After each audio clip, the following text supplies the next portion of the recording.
it's time for the Dog and Pauly podcast on FingerLakes1.com, featuring Harold Webb Dog Weber and Paul Hellstrom. It is the 19th of September, 2012. The temperatures are getting a little cool here in the Finger Lakes area, but we got another edition coming up of the Dog and Pauly Show. And today we have a double feature for you. We're going to talk to Mark Reese, who's via the phone in a couple of seconds, about the Fred Morganti Fun 5K and the Fun Walk. That'll be coming up on October the 6th. And ironically, we have two gentlemen. After we talk to Mark regarding October 6th, a key date, it'll be at New York Chiropractic College as the site. It'll be the third induction ceremony of the Mynderse Academy Sports Hall of Fame. That's their third shot at it, and it's been well received. Being a Mynderse graduate, I'm looking forward to being there. We're doing some interviews that night, and obviously we're going to be webcasting the entire ceremony. Without further ado, we have a young man on the line named Mark Reese. Mark, good morning. Welcome to the Dog and Pauly Show here on Finger Lakes 1. Good morning. How you doing? Doing good, Mark. Thanks for taking a few minutes out of your busy schedule. I understand you and the committee have been working at a feverish pace as this is the third annual Forever Young 5K in honor of Freddy Morganti III, who passed away at a much earlier age, 3 years ago? Tell us a little bit about what took place then and what the idea of doing this every year has been. And I know your participation has been incredible. Well, thank you. Thanks for the time. I appreciate it. We're definitely trying to get the word out as much as possible. Just to give a quick history, the race started, as most people know, I think, in the area. Freddy Morganti was a really great kid, and in 2010, spring of 2010, he came down with an illness really quickly and unexpectedly died actually the morning of his first junior high baseball game, and so in honor of that, his parents, Rick and Missy Morganti, put together the Freddy Morganti Scholarship, which is given away each year to a Mynderse graduate, to three Mynderse graduates actually, that excel in baseball, wrestling, and football, which were Freddy's three favorite sports. So to raise money for that scholarship, I was given the opportunity to organize a race, and I've been a runner myself and always wanted to organize some races. So I started organizing this, and a popular song at that time was Forever Young, and it was pretty popular with the baseball team at that time. So that's where the name of the race comes from, Forever Young 5K. And then this year we always had a mile run, but we just call it a fun run. But this year, in honor of Freddie, to keep that in people's minds as to what the real purpose of the race is to honor Freddie. And so the fun run has been changed to the Freddy Mile, which is a 1 mile run for kids 16 and under. So we try to keep this pretty kid-focused as well as we also trying our best to up the level of the 5K and really make it a premier event in the area. So that's kind of the history and the background of the race, and it's in October 6th this year at the 9:30 for the 1 mile run, and then at 10 o'clock is the 5K. And also we should point out the fact you were able to raise some $8,000 the first couple of years, and your goal this year, Mark, is to raise $10,000. You indicated to me via email that you're getting a lot of community and sponsor support. Yeah, it's definitely give kudos to all our sponsors. The sponsors in the area have been, all the companies in the area and even some outside the area have been fantastic and really supporting what we're doing. We're looking to raise $10,000 this year. The last 2 years we've raised $8,000 each year. So this year we're looking to raise $10,000, and we're going to be very close. The key thing right now is we basically just about hit our level of sponsorship that we were targeting in order to hit that 10,000 level, and the 10,000 is the level after we pay off all our bills for things that we have to pay for. So we'd like to write a $10,000 check to the Freddy Morganti Scholarship. So yeah, the sponsors have been fantastic. I can't begin to name them all, but we have quite a bit of sponsorship from all the major companies in the area. So they've been fantastic. And without them, the event really doesn't even happen. Mark Reese is joining. Yeah, go ahead, Mark. Sorry. No, it's all right. You're joining us, obviously, talking about the Freddy Morganti third 5K and fun walk and fun mile. It's going to be a lot of fun on October the 6th. You mentioned you're aiming for 400 runners this year. Talk to our audience a little bit about if they're a runner or even if they're not a runner, if they just want to come out for the fun part of it. Give us an example of what they have to do, how they register as we go down to 2 weeks, counting down 2 weeks from Saturday. Sure. That's we do get a lot of numbers. You know, I get antsy right about now as we're trying to hit certain numbers, and the numbers are coming in, and we're quite a bit ahead of the last couple of years, so I'm really excited about that. Last year we had 340 runners in the 5K, and I think we had about 30 or 40 runners or so in the 1 mile. So this year we'd really like to get over 100 in the 1 mile Freddy run and 400 in the 5K, and I think we're right on track to do that, to go over that 400 number. A lot of it's going to depend on the weather, so everybody needs to pray for good weather. We've had fantastic weather the last couple of years, but to register for the race, really the simplest way is to go to foreveryoung5k.com, and it's all one word, and that's our website, and they can go to that website and they can either register online through actives.com, and there's a link to that right on the registration page of that website, or they can download a PDF form and send that in, and up until the 30th of this month,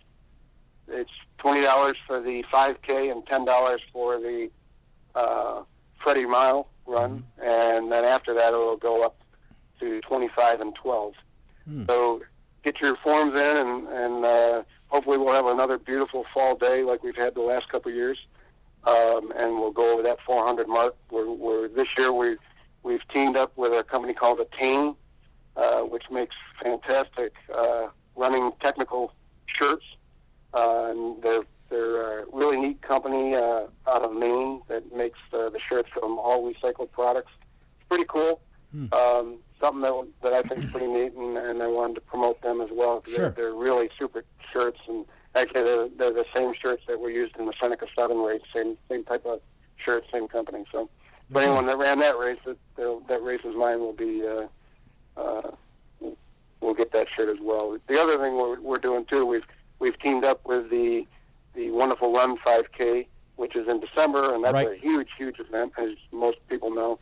So anyone that runs the Forever Young 5K and runs the Wonderful Run 5K will get a really nice pint glass with the logos of each race on there, as well as a nice commemorative thing for them. So, well, I know we got a couple weeks to go, and having run golf tournaments in my past for charity for Camp Onsiawa for 15 years, and I had a committee of 10 or 12 people. We used to work on it daily for about 8 months. I know how nerve-wracking this can be, and it looks like you got the pillars in place, and it looks like I have an excellent turnout, and we here at FingerLakes1.com Sports, and Jim Senecrope, the owner, and my buddy Paul Hellstrom, the Pauly part of the Dog and Pauly Show, wish you nothing but the best, and we certainly would love to have you come back on via phone after the event and tell us how it turned out. That would be great, and I'd really appreciate that, and I appreciate the time this morning on your show. It's just been a lot of fun. It's a lot of work, but it is a lot of fun, and it's probably one of the most fun things I do on a day-to-day basis is working on the race. So I'm looking forward to another day, beautiful day in the fall, October 6th. Hope everybody can come out, and runners, walkers, doesn't matter. You don't have to be a runner to join in, and should be great. Looking forward to it. All right, Mark. Thank you very much. Mark Reese joining us on the Dog and Pauly Show. Good luck on the Freddy 5K, okay? Great, thanks. Have a good one. Time. All right, thank you very much. Mark Reese joining us for the Freddy Morganti III scholarship 5K runs, and of course the fun walk and the fun run, which you don't have to be an actual runner, Paul, and certainly you competed in a zillion of these in your career. I think it's great that the candle's still lit, and it's good to continue the tradition. And they're expecting 400 runners, and they're piggybacking the wonderful Jeff Rook and Korzeniewski race the wonderful 5K. It's a Wonderful Life. Those guys were in here last year. Yeah, so it's great. Kevin and Jeff, yeah, we'll right? We'll get them back in. But, Paul, you can speak volumes on that. It's great to keep the tradition going. Yeah, well, what's happened in the last few years in these charity runs, it used to be runners were in a certain group and people would look at you a certain way as you ran down the highway on a 90-degree day and say, these people, da-da-da-da-da-da. And then moving forward, they were just in it for their own interest. But right. what a few people who have started running have carried it over. Like we talk about this gentleman, Mark, and then Kevin and Jeff, sure. what they've done. And look what happens in Seneca Falls at that run on Christmas, that Christmas amazing. run that they have. I mean, come on, 2,000, 3,000 people. I mean, people just want to support causes. They want to do the right thing, and they need little impetuses to get off to do it. And that's when they do that. That was a great event. I still watch that on. You still got the archives. Yeah, it's really great. Yeah. So we're looking forward to it. Well, I should also mention this weekend I played in the Freddy Morganti softball tournament, co-ed softball tournament at Vince's Park, and that was a lot of fun, and I know they raised some money there. I played 4 games of softball, 28 innings in one day. How the legs still sore? Any leg cramps? Literally, the next day when I was at my desk at work, after I sat there for 2-3 hours, I tried to get up. It wasn't happening. Been there, done that. Well, we appreciate Mark Reese taking time out. Now we turn our attention and we welcome in, as you're looking at the camera, Scott Redding, the athletic director. Scott, you also have another part of your title, too, at Mynderse Academy. What is it? Assistant principal. Aha. Okay. I knew there was another part of the title. We welcome you, Scott. We'll talk to you in just a second. Ted Novak, a longtime friend of yours truly and our family. Ted, good to have you alongside. Thanks, sir. Scott, let's go back. First off, for the people that may not know you, personal bio, give us a little rundown, how long you've been here in Seneca Falls working for the Mynderse Academy, which is myself and Jimmy's alma mater. You'd maybe look around the walls and see some plaques that say Harold Weber and Jim Senecropi, but they might be in the archives. They might be. Back in the 60s, I graduated in 63. And why do I know that? Because my grade point average at Mynderse was 63 in 63. So, but tell us a little bit about yourself, when you came to Seneca Falls to work here and where you came from and all that good stuff.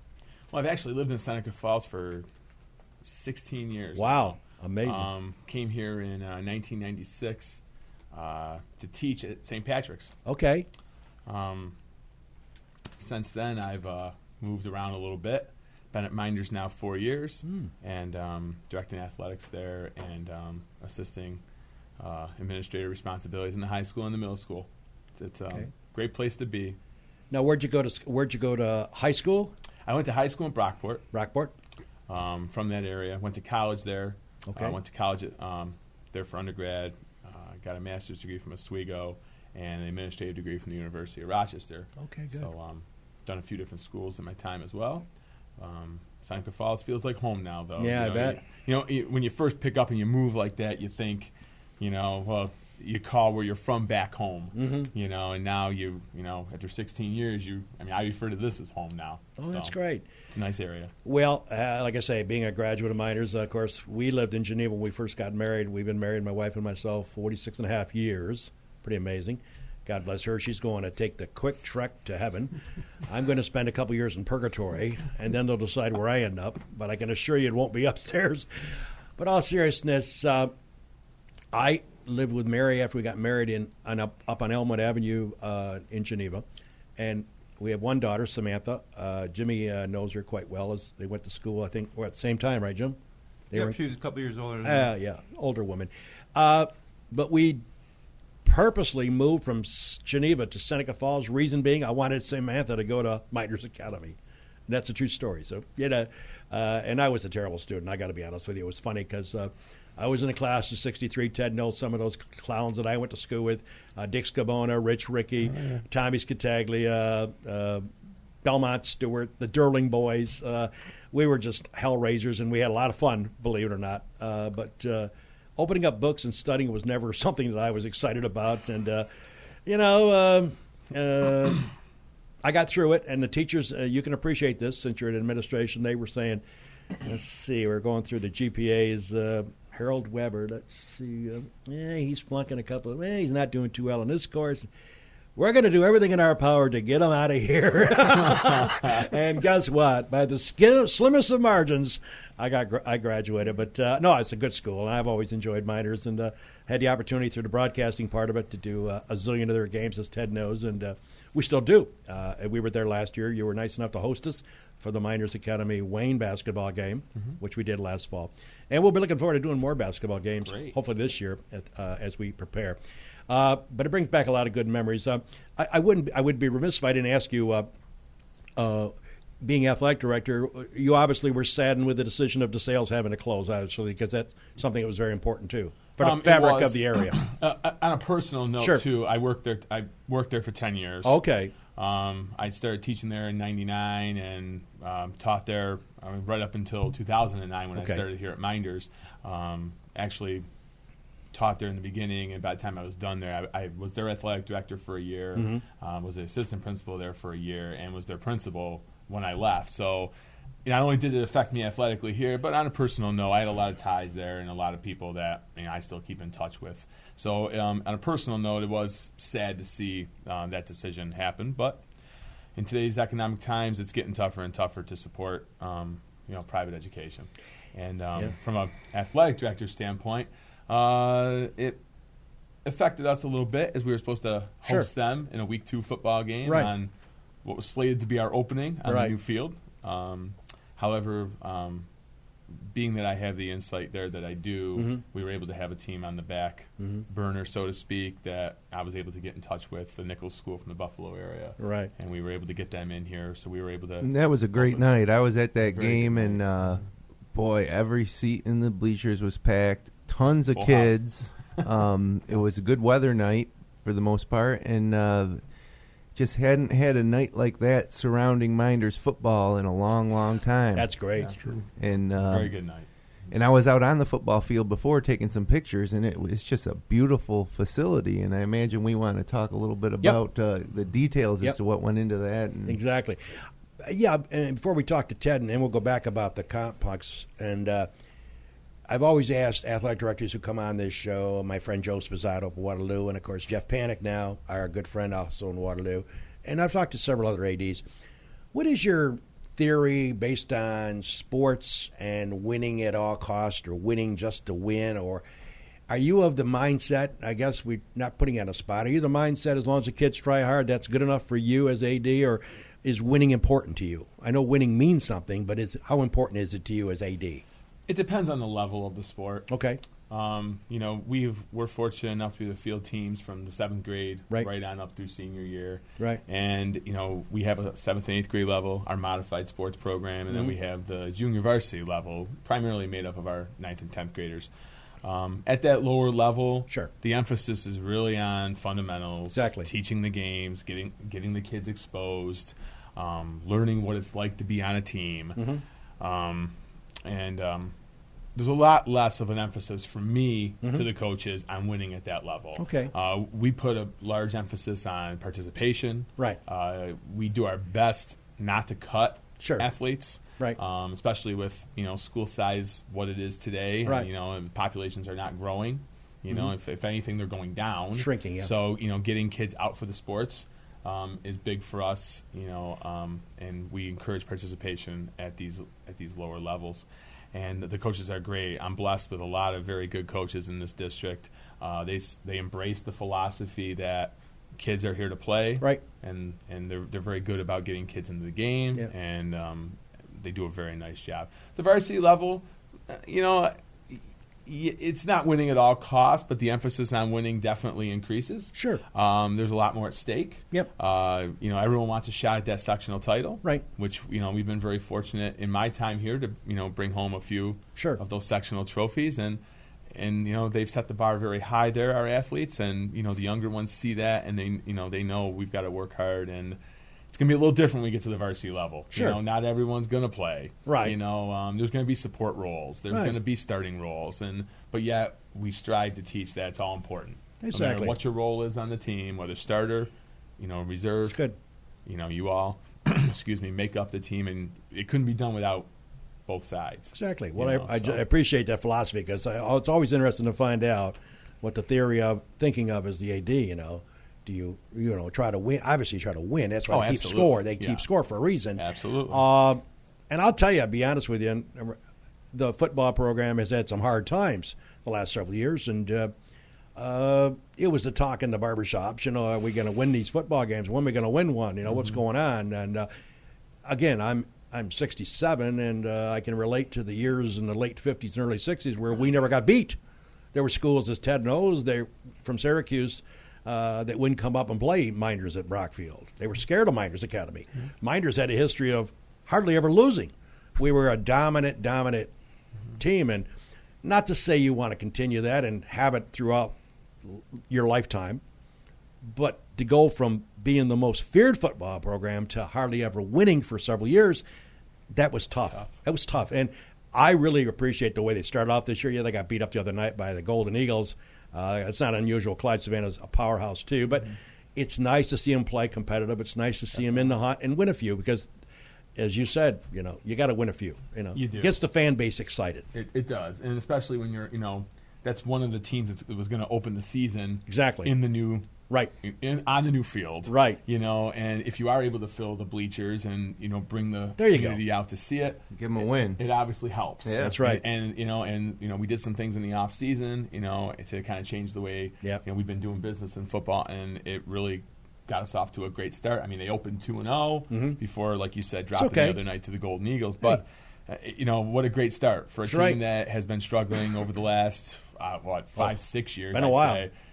What a great way to open up the season. And we have every reason to believe they'll bounce back from that loss the other night and play very well this Friday night as they travel to Marcus Whitman. That's good.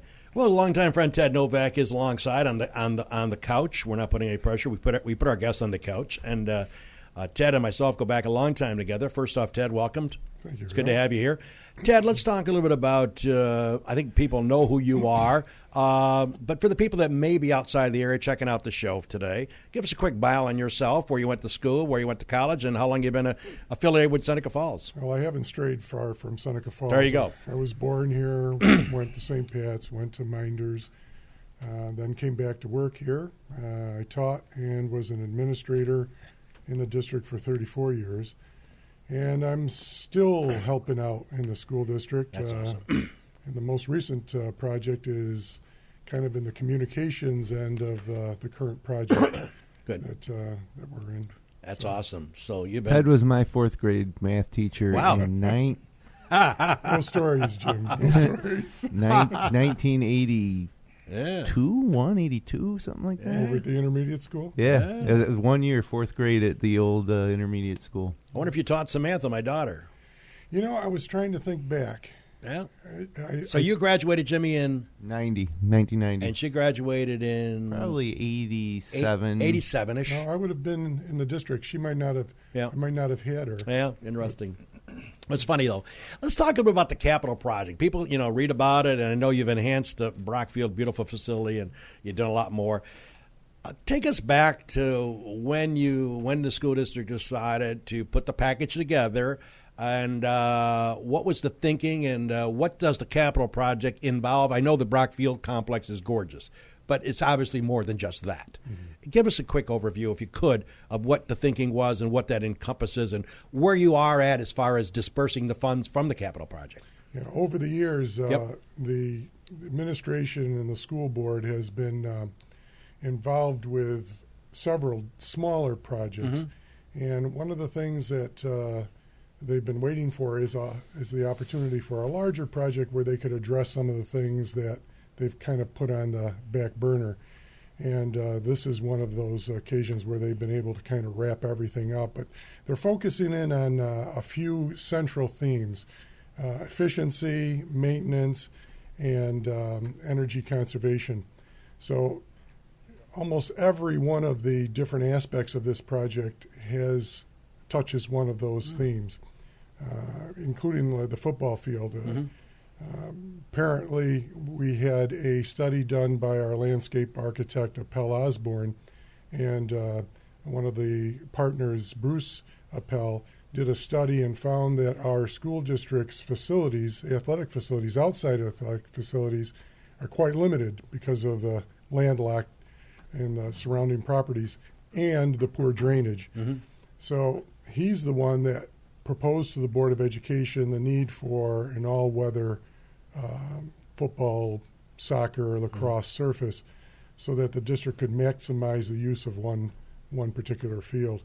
And that was evident last night at the soccer game. It was pouring rain. And if it was played on any natural grass field, forget it. It would have been destroyed. It would have been. And, it was like no difference from the beginning of the game to the end. That's neat. It's amazing. Neat. Yeah. So every one of the projects that's being undertaken in this can fit one of those central themes.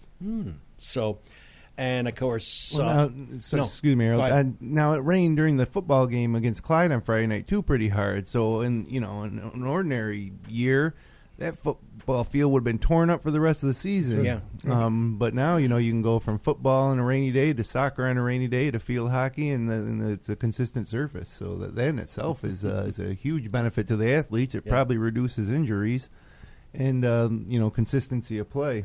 Paul, did you, in your day of playing football for the Saints, did you ever play in any beat-up fields? Were they turf fields like the Mynderse one? Listen, in the 3 years I played football at these sales, the biggest turnout we had in the sport, and that's when there was 3 sports. Baseball, was 19. So we had to use blocking dummies as the deep backs on defense as we were running our offense against those things. And moving forward, I'd like to say, just do a quick summary here of what's happened. You were kidding about you having plaques up on the wall at Mynderse. And the type of things that you were successful at. There weren't many. There weren't plaques made for them. I understand that you have a record for detentions over a 3-year period at Mynderse, which they don't put plaques up for that. No. They notify local police authorities of when you're going to graduate. And Ray Radke was our principal. Like Mr. Radke was the principal. And he used to call us in. Mr. Weber, I'd like to see you in my office. Always a good sign. But all seriousness, I used to own the record of running from Mynderse Academy down to Marino's Pool Hall. Scott, you remember where that was over the bridge where Antonina's is? At the corner there? Yeah. Right below there was a brick building. Now it's a hair thing. Yep. That was a legendary pool hall. And that's where all the misfits, the grease group, me included, used to run from Mynderse, because obviously we didn't have cars. Well, I didn't have a car. I used to run from Mynderse down to the pool hall, play pool for an hour and 50 minutes, and be home for 5 o'clock dinner, because my stepfather was a stickler about details. And anyway, that was fun. Those were the good old days. It was funny you mentioned about the field and the turf, and it's all weather, and it can handle elements, Scott and Ted. Ted can appreciate this comment. I know that Paul can remember George Bullet Davis, a legendary football coach at Mynderse. Let's see, I was in the school in the 60s, and obviously he was still coaching. He did not allow the band to practice on Brock Field. I mean, he's a legendary coach. I mean, this guy's a legend. He would not let, Ted remembers, not the band could go out there and practice, not to bother one iota of that grass on that field. Correct, Ted? Oh, absolutely. True story. And John Nicholson, former athletic director, tells a good story. That's when he first came here, he was assisting under George. And the team wasn't playing too well. And so George at halftime yells at John and says, "You go tell that band I don't want them on the field." Now, John just been hired. So he says, "I'm going to go tell the band not to play." It was brutal. Oh, yeah, he was a stickler. I mean, he was. He had a lot of wins. I mean, you say what you want about George Davis, but it was fantastic. Well, guys, we're going to take just a short break because Pauly's got to leave in about 10 minutes. We want to talk about our sponsors. We don't mention them; they don't sponsor the show. So we're talking to Scott Redding, the athletic director at Mynderse Academy, Seneca Falls School District, and of course Ted Novak, who's been involved in the capital project. I might add, Ted's involved with Rod Verke and the rest of the committee as they get ready to talk about the Mynderse Academy induction ceremony for the Sports Hall of Fame 2 weeks from Saturday, October 6th, the same day as the Freddy Morganti Mile. And Finger Lakes 1, we'll talk about that. We will be there broadcasting it, webcasting it, or podcasting, the right terminology, live from the New York Chiropractic College. But we want to take a minute and just go through our sponsors and say hello to them and tell our viewers what they're all about. Paul, I'm looking forward to going to see Charlie tonight. Does he work on Wednesday nights? No, he doesn't. I won't be seeing Charlie tonight. Okay, I'm going to be in Geneva tonight. and I was going to stop by and bust Charlie. You might want to go up. Might want to go up there Thursday night. The Giants are playing. Thursday night. Charlie will be in the full Giant uniform. I'm going to be in Geneva tonight. I was going to run over and grab a sandwich and a cold beverage, and I was going to bust Charlie about the Mets or whatever they call that worthless team. Oh, is the Deluxe going to have that Giants game on TV, Paul? No, I don't think so. They don't get the NFL ticket. We're part of the cable. No. They don't get the NFL ticket, so that's not going to be on there. No. All right, so talk about the Deluxe. Things are going quite well. Well, yeah, that's a big main theme for us is keeping the help happy, and the Giants won last week, so the help is happy. Like I told you, Charlie burned all his Met stuff. He did that. I told him he can do that every year, July 4th, but he doesn't understand. And he's still a little mad because the Yankees haven't fallen out of first place, so as far as that part goes. But it's quite a sideshow up there, and being very heavily Giant orientated, we are with the relationship with Tom and the Giants. We got to see a little excitement last week. We got to see an exuberant coach from Rutgers in his first year in the NFL. Oh, Shiano. Tried to play till the last 5 seconds, and Tommy told him, we don't do that in the NFL. We kind of concede that play. The guy didn't understand it until he probably went in Tommy's office afterwards and looked at the 2 Super Bowl trophies, and he said, I see what you mean. But anyway, moving forward to the Deluxe, everything is going really, really good. Like I told you, the kids are back in school. The families are in every week. Our business goes up a good 20% because everybody's settled in. The vacations are over. And Charlie's introduced a couple more specials now. As the weather starts cooling off, and the boneless pork chops and roast pork dinners during the week, and turkey dinners and chicken biscuits, and all that stuff's available in half portions, which cuts down for the older people. They don't have to buy so much and spend so much. You should be looking at half portions at this stage of your life.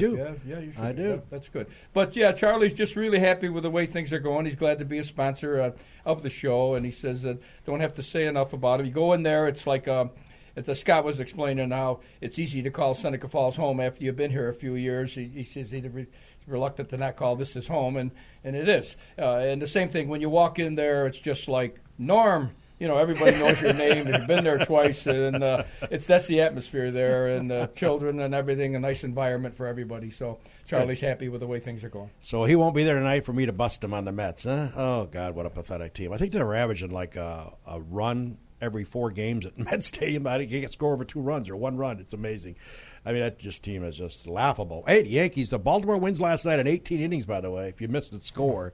18 innings in Seattle. 14-0 in extra innings, I think, this year. 18 innings last night. The Orioles had them. Orioles were top of the ninth, down 2-0, and Davis gets a base hit, drives in 2 runs to tie the game up. Top of the ninth, Seattle had 2-0 lead for you Yankee fans. Baltimore wins it in 18, and everybody keeps saying they're tied. No, they're not tied. They have 1 more loss than the Yankees. And as I tried to tell everybody, and everybody says, why do you talk like this? Because it makes sense. It's the loss column that counts in baseball. It has nothing to do with wins because, as you know, Ted and Scott, you can make up a win. You never can make up a loss. So the Yankees have 1 less loss than Baltimore. And this morning on SportsCenter, I was surprised they said that they're not tied because, to me, they're not tied. They have 64 losses. The Yankees have 63. That's a big key as we go down the stretch. 15, 16 games. The Yankees play a day-night doubleheader today. They were washed out. So were the Mets. Thank God for that. 1 o'clock. 7 o'clock today, day-night doubleheader. Yankees, I believe, are throwing Andy Pettitte starts this afternoon. He's been out 3 months with the ankle incident. And Phelps is pitching tonight for the Yankees, their second game. So, again, 1 game loss column differential. Yankees had that favor. That's the important stat as you go down the stretch. And everybody else you could put a fork in Tampa Bay. They lost last night to the Red Sox. They're goodbye. They're 6 away. Not going to get there. Not with 13, 15 left. It can't. I don't think. Well, it's mathematically possible, but it's not going to. When you had 2 teams, you got to chase 2. I'd say you can put a fork into the amazing Tampa Bay team, who Joe Madden does a superb job every year, but I don't see it happening. So it's Yankees, Orioles down the stretch, and the Yankees still have the 1 game edge in the loss column. By the way, the Ullmans, Bob and Leslie Ullman sponsors this program. Of course, the Ullman Theater in where I was born, Lyons, New York. A beautiful theater. If you get a chance, please check it out. They've got things. Yes, Jimmy, go ahead. I got their schedule for this week up here. It's go right ahead. Let's see, September 21st, 22nd, and 23rd, they're showing 2016 Obama's America. So that's it's described here as a gripping visual journey into the heart of the world's most powerful office to reveal the struggle of whether one man's past will redefine America over the next 4 years. So a little politics there. Here in election season, that runs for an hour and 29 minutes and is rated PG. And Paranorman, that's funny. I actually went and saw that with my daughter in the theaters. That's I'd recommend that movie to anyone with it's a little scary. I wouldn't go too young with the kids, but that's on the 28th, 29th, and 30th.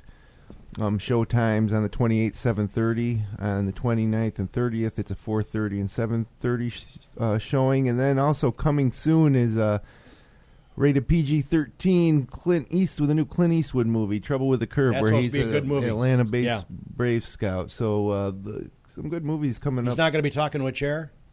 Okay. Yeah, I'm not sure about that, wow. but that's a movie I was hoping to see. So that's a good one. I like those. And it's fully renovated over there. I mean, it's the greatest, probably the best place in the area you can watch a movie. If you go to Alliance, of course, I was born in Alliance. So was the Ullman. Bob Ullman was born there, but I know Ted and Scott are familiar with Alliance. The village consists of like 3 streets or 4 streets, not very big. And here all of a sudden you see this, boom, Ullman Theater. You got to go in and check it out. They've totally renovated. Bob Ullman, who owns, and his wife Leslie own the Newark Pilot baseball team, where we covered a lot of their games in the summer. It's amazing. It just blows you away to walk in there to see the renovations they've done, and it's spectacular for Lions, New York. Of course, we all should point out the home of Jimmy Boeheim as well, Hall of Fame coach at SU. But truly spectacular. And the Ullmans, of course, the owners of the Newark Pilots, who had a great year. They lost in the playoffs. We're going to be, obviously, Jim's talking about going back and scheduling more games next year, talking about continuing our tradition of carrying Newark Pilot baseball. We were able to carry 9 games this year. We had a good time doing it, and we want to say thank you to the Ullmans for sponsoring this show. Marshall's Auto Sales, Dick Marshall down there on Routes 5 and 20. As you head out to Waterloo, it's on the left-hand side, past OTB. You can't miss it. Marshall's been in business for over 40 years. He sells wonderful used cars. And you normally see 5 or 6 that are showing out on the parking lot with prices on the window. Those are all certainly negotiable. And, of course, if you have issues with Dick Marshall and any car that he sells you, Tommy Thompson, who's been doing mechanic work for Dick for over 30-some years, will be there to take care of any issue that you may have. It might be for a son or daughter going on to school, grandmother, mom, or dad. Excellent used cars. Been in business 40 years. And what I like about it, and Jim and myself talk about it, he's been here 40 years. He's not going anywhere. So if you buy a car for him, Jim, he's going to make it good. And that's what I like about Salt of the Dick earth, Marshall. Dick Marshall. Yep, good guy. And he was a good friend of mine back in the days, Ted, of the Marinos Pool Hall. That's where I first met him. So met a lot of people there. But all seriousness, Marshall's. And, of course, Dick Marshall and his good friend Ted Flock, who, by the way, went to school with me. We both graduated in 63. I had a GPA of 63. He had a GPA, I think, of 70. He was one of the smarter ones in school back then. But they're Danica Patrick fans, and I pick on her. And, of course, Dick Marshall's checking out the show this morning. We may lose sponsorship. They're big fans of Danica. Go, Daddy, go. And she continues to struggle. She finishes 25th last weekend in Chicago. And we'll have to pick on Dick Marshall when we see him about how bad that car is driving. Jimmy, about Seneca Falls Country Club. Let's talk a little bit about that. It's not season. It's far from over. It is only the 3rd week of September. Still some good golfing left to be played. Yes, fall golf is the best golf. It's just too bad that when fall golf ends, there's no golf. Yeah. So right. Get out there while you can. $25 special for 18 holes with a cart in the month of September. The course is in great shape. It is a nice shape, It's firm. I mean, actually, I think the recent rain that we got yesterday, I think that'll actually help it, green up, in the next 30 days or so should be some of the best golf of the year. $25, 18 holes in a car. Also, half-year membership deals available. $300 for a single. You take that $300 and apply it towards next year's membership. So you pay $300 now for a half year. Next year, take that $300 off your 2013 membership rate. SenecaFallsCountryClub.com. There you go. And Lizard's Tailgater Lounge, our final sponsor to talk about this morning, 40 Church Street in Waterloo.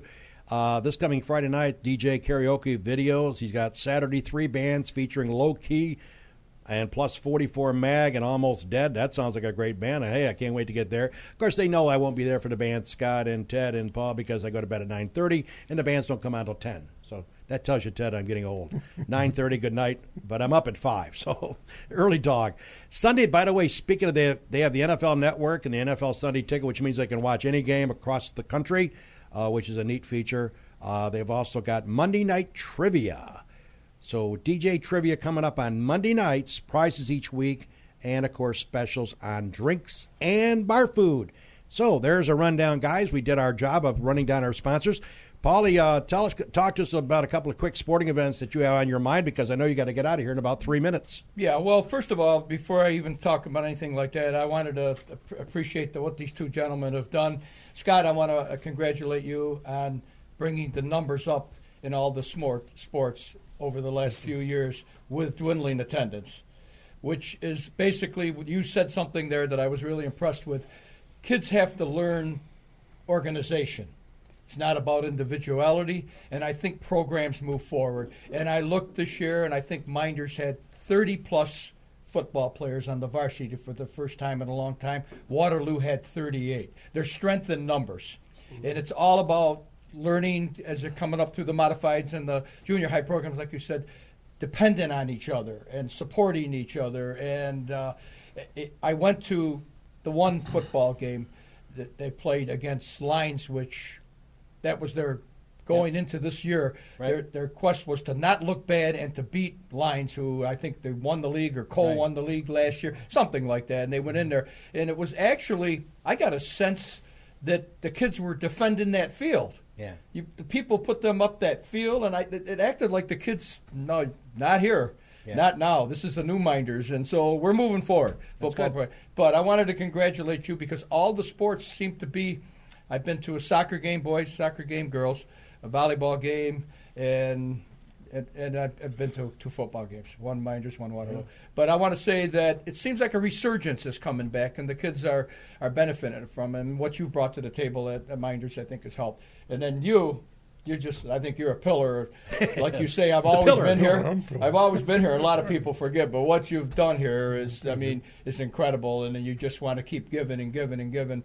And the basis of any small town athletics is based on people who are willing to give up something and be in the background and do the work, and what you've done. So I appreciate all that you guys have done for the school. Sorry I got to leave you. I would like to listen to you. I've got too much to say. If you don't get excited about sports this time of the year, you have 14 baseball games left. Boogity, boogity, boogity. Let's go racing, boys. Racing. You got the chase. Got the chase. Yep, and so here we go. And you got football. Yep. I mean, the best entertainment to me in this time of year is paying $3 and going into a volleyball match, to a high school football. If you think you can beat that somewhere, God bless you, because what these kids are putting forward is incredible. So I just wanted to say that. And by the way, you're like Johnny Carson. You're taking another week off next week, you told us. You're not going to be around. Yep. Like Johnny Carson. He used to work 1 week and then take off 7. In my 74 years of life, I'm going to Old Cape Cod. First time I've ever been there. Nice. So my wife and I, Helen, awesome. we're on the way. Yep. And thanks, guys, for coming in. Never been there, and it's time to start moving on. So, do you like fish and lobster and stuff like that? No, I cook all that stuff. I don't eat any of it. No. I eat pasta 5 days a week. But anyway, yeah. But thanks. I appreciate it. I hate to leave you guys, but it's really nice listen, to have take you. off your headset and get out of here. I'm gone. Helen's downstairs waiting for thanks. you. So, Jimmy, Paul, thanks. All right, Paul will be back in a couple weeks. Take care. All right, we're going to start calling him Johnny Carson. More vacation time than a dog. That's it's pretty hard. But he's got me by 7 years in age, so he deserves it. So, Pauly, take care, buddy. Thank you. All right, so we'll continue our discussion with Scott Redding, athletic director at Mynderse Academy, and longtime friend Ted Novak. I didn't ask you, Scott, speaking of sports, who's your favorite baseball team, I should ask you? Don't tell me the Mets. No. Oh, God. We've been ripping them apart for 40 minutes. I don't want to hurt your feelings. No. Okay, not at all. I've been an Atlanta Brave fan for good. quite Chipper a while. Jones and the yes. Yeah, and Leslie Ullman, one of the owners of Bob Ullman and Leslie, the owners of the Newark Pilots and the Ullman Theater we just talked about. She's a diehard Atlanta Brave fans. I had diehard. So you go back to the years when they had the great pitching. Still have great pitching. Mm-hmm. But Chipper Jones. All those years of great pitching and one World Series. I know. Yes. Very depressing. But Chipper Jones, first ballot Hall of Famer. Yeah. Got to be. phenomenal. So that's great. How about your favorite NFL team? Giant fan since I was a kid. Oh, that's awesome. Yeah. Okay. So, and then fitting to move out in this area with the ties with Tom Coughlin. and everything like that. That's great. So, that's awesome. Yeah, now, your family, you didn't mention. You got kids? I do. I have 2 daughters. Awesome. A wife and 2 daughters. That's awesome. And as I said, we live right here in town. Good. Been here now 16 years. Very nice community. We love it here. That's awesome. So that's great. Well, Ted, we certainly could spend a few minutes. We're going to certainly be at the Chiropractic College, but a big event coming up, and you certainly are involved, engrossed in that. Rod says he couldn't run it without your abilities. He says that to get you to work harder. You know that. Yeah, And, I know you know that. Rod. I know that. But all seriousness, Rod was on our show a week or so ago. And I think it's great what you and Liz Beck and the entire committee have done is to create release this program, because I got to be honest with you, for years I would MC certain Hall of Fame deals, and I've done them over in Mid Lakes. I did one year there, and I did one. I was invited to speak at Canandaigua. They had one there, and I often wondered as a Mynderse guy, even though I knew I was never going to get in, quote unquote, the Hall of Fame. But I always wondered why we never had one in the back of my mind. It always sat back there. And then Waterloo had one for years, and I would attend theirs. Yeah. Joe Spazzato would run it. And I never could figure out why Mynderse, because as Scott, and certainly you know, and because we're a little older than Scott, is the fact that who has a better sports tradition than Mynderse Academy? All the years and all the great athletes, both guys and girls, have come through Mynderse Academy. And I just want to applaud you and say, once again, as you and me have known each other a long time, I really appreciate what the committee did to get this thing rolling. And now I know you got it on the fast track. This is your 3rd one. I know it's hard to select people to get in this. I know you and the committee wrestle with, people probably see you on the street. Why didn't this guy get in? Why did this girl make it? I think I like the style that you guys have limited the number you're going to get in each year. It would be easy to bring in 13 people. Next year, 12 more. But I like what you're doing. You're making it a showcase, and you're limiting it. Not that they won't get in down the road, but you're not opening up the door and saying we're going to enroll or induct 17 people. Yeah, so I like that theory, and I just want to say thanks for being a part of this. And I'm looking forward to being there. I haven't been able to get to the last 2. I've been out of town both weekends. But when Jim's mentioned about maybe doing it with the committee, it seems like we do something the first week or end of October, and it takes us out of town. But definitely I'm looking forward to being there, talking to some of my old friends that were at Mynderse that got in, and maybe get some of the ones in there.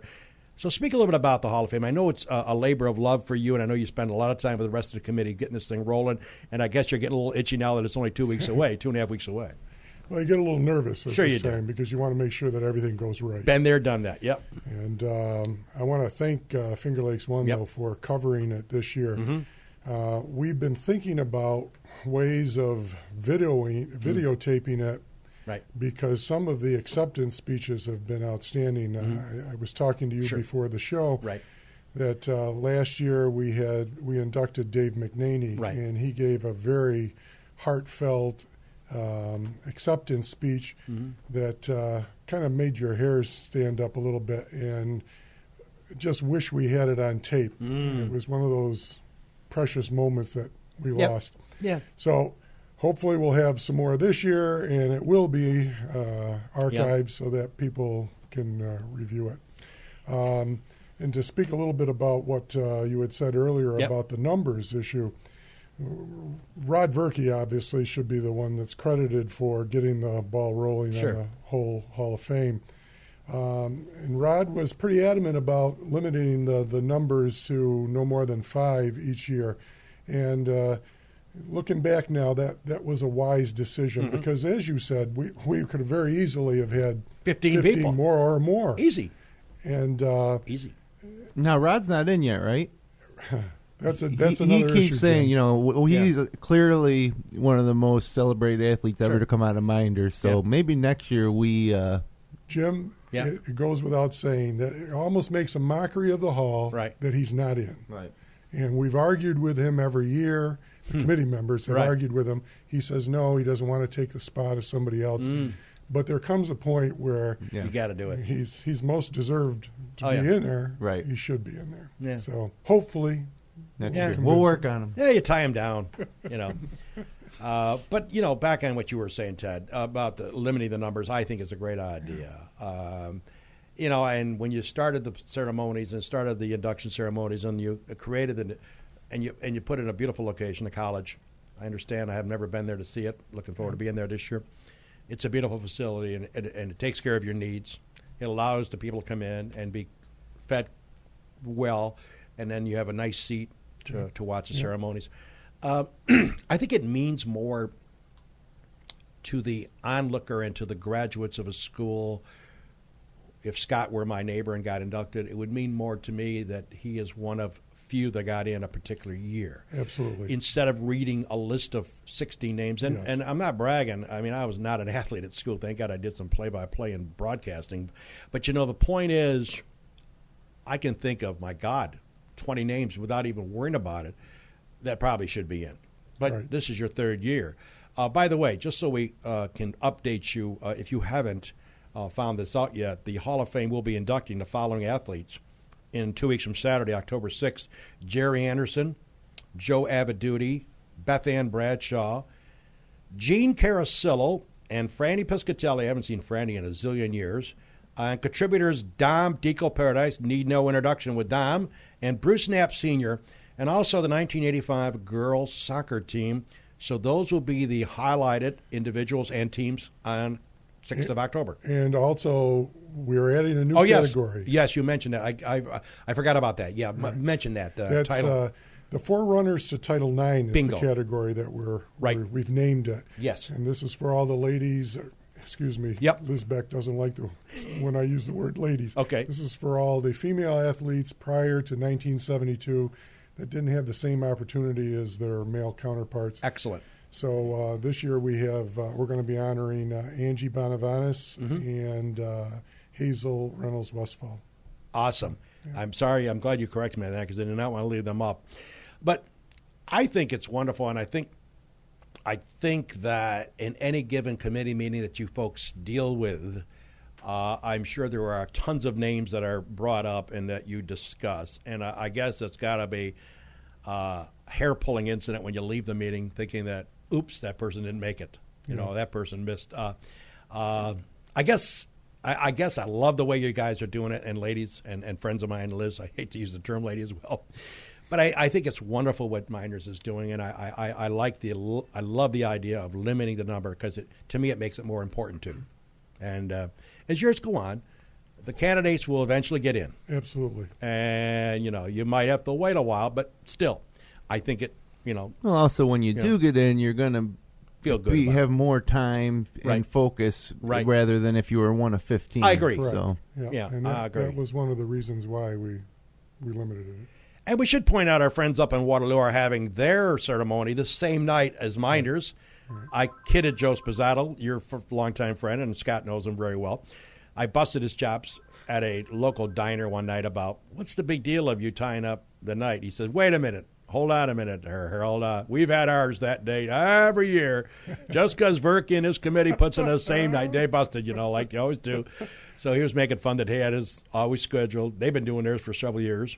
And so when we agreed to come down, you guys wanted us to come down to Mynderse, being my alma mater and Jim's alma mater, I couldn't resist to call him up and say, by the way, we made a selection of where we're going to take our FingerLakes1.com equipment, and it's not your place. And I got him going because me and Joe bust each other big time. But we love Joe. And by the way, Joe is Hall of Fame. Let's give credit where credit is due. They're going to be taken in. This year's inductees include Bobby Cox, the class of 1972, Stacy Evans Krickelstein, class of 93, Jim Anderson, coach, contributor, and the 1962 undefeated Waterloo football team. That'll be theirs. That'll be on October 6th at Abigail's Restaurant. And, of course, the Mynderse one will be at the New York Chiropractic College. How about tickets? Are they pretty much sold out? Or you got extra tickets available? They're, $25 a piece? $25 a piece, and they're still on sale. Okay. They can either contact one of the committee members or easier, just go to the Mynderse Academy office and pick them up there. Good. So, and they'll be on sale right up until, I believe, the October 2nd, I think, is the deadline. Okay. Somewhere around there. So give the viewers and listeners a rundown of the agenda for the night. What time will people be arriving for cocktails, et cetera, to have a? Well, 5 to 6:30 is the cocktail hour. 5 to 6:30. That's a nice time for everybody just to mingle, informally get together and kind of talk things over. I might add, there's an event on Friday night for just the Hall of Fame members at the SMS. This is an opportunity for inducted teams and members to get together. Back to Saturday night, 5 to 6:30 is that cocktail hour. Then from 6:30 to 7:30 is the sit-down dinner. And then immediately after, they go down into the auditorium and we begin the induction ceremony. And we should point out, Jimmy, give us a rundown of what FingerLakes1.com. We'll be there about half an hour earlier. Around 4:30ish? Yeah, we're going to, if you ever watch the Academy Awards, we're going to treat it the same way. We're going to have the red carpet. Well, it might not be a red carpet, but as people enter the auditorium, you'll be there to interview some of the previous inductees or people as they walk through. And then when the ceremony starts, we just turn it over and let the MC and the everything speak for itself there. We're running out of time here. Before we go, there's a couple things I wanted to ask. People around the community have been asking me, too, about when we're going to have some people on to talk about the Capitol project. We all know about Brock Field, and the public got to see it. What about the other projects that are involved in this? I know there's a track. I know there's other field upgrades, the auditorium. Can you give us just a rundown of what else and maybe the status of all those things? Some of the major projects, one is a complete remodeling of the middle school library. It's changing it from a library into a true media center. Oh, good. And that's going to be occurring. In fact, it's working on it right now and will continue through the fall. Another one is the acquisition of free gas from Seneca Meadows. They've had a generous offer to the school district where they're going to provide free gas to heat all the buildings. That's amazing. So does that entail a direct line from Seneca Meadows here? We wrestled with that one. That's always been the issue with NYSEG and. Right, but what we discovered was if we name them as an ESCO, like many of the homeowners around town can pick. Right. All we have to pay is a transmission cost to NYSEG, and then we have that free gas. And that would allow the gas to flow to all of our buildings, because if we were going to just do a pipeline, that free gas was just going to go to the complex up, the middle school, high school, and Frank Knight. That's amazing. We're also going to be looking at energy efficiencies in the area of photoelectric cells on the middle school, high school roof. We're going to be doing some major renovations in the high school gym and the middle school gym especially. Retiling the floors at Mynderse and Frank Knight. The old vinyl tiles just aren't holding up. So they're going to be going with ceramic tiles. Well, I spent more time in there lately now that my she's in first grade now. And we're also involved doing the basketball games and stuff. Yeah. And it's really exciting to see improvements. I think it's good for community morale. Yeah, it's important to note, Jim, too, that because I've seen this on your forums that they make reference to an $18 million field. The $18 million is for the entire project, which is multifaceted. Right. Yeah. The fields were $3 million, and that includes the Brock Field and the track and the 2 new tennis courts. So, that's only a small portion. Well, it's not a small portion, but it's a portion. Are those $3 million? That $3 million covers all 3 of those facilities? Correct. Okay, so that when you look at it that way, because that's what people do say. They say $18 million for a football field. We're really talking about $3 million for a football field, a track, and tennis. Correct. Which the tennis courts look fantastic, and that's another value-added activity and resource for the community. Because I've been playing, there's a lot of nice courts there, and that's where people just go and play tennis. And I might add, too, that they're going to be putting the rubberized surface on the new tracks next week. That is a really nice facility. And that's behind the middle school. And I've also heard, and I just want to confirm, that because of the tennis courts and the wider football field and the new track, that we are now eligible to host certain events that we may not have, like sectional events or even state events possibly, that we haven't been eligible before.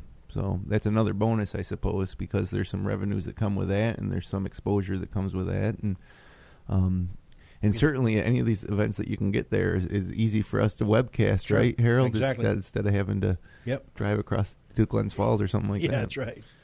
Well, I think it's great. I think what you're doing is great. And, being a former graduate of there and along with Jim, we certainly applaud the effort. And it's kind of interesting. We're talking about capital projects and investing into our Seneca Falls, the town of Seneca Falls. And I keep reading about this merger talks between us and Waterloo. And I won't bore you gentlemen with opinions on that. But let's just see where it rolls out. I think people around this town, being a Seneca Falls graduate, a Mynderse graduate versus Waterloo, and you think about, are we ready to do this? Is this going to happen? What's going to take place? I got my own personal opinion. I won't mention it on the air, but I think I did a commentary on it a couple weeks ago. And again, it's because this is part of my show. I say I like it just the way it is. I like Mynderse being Mynderse and Waterloo being Waterloo. That's brings me to one. That's just a personal opinion, though. One last point, because I've heard it a lot. And this might be the only really tough question that you get asked. There you go. I've heard more.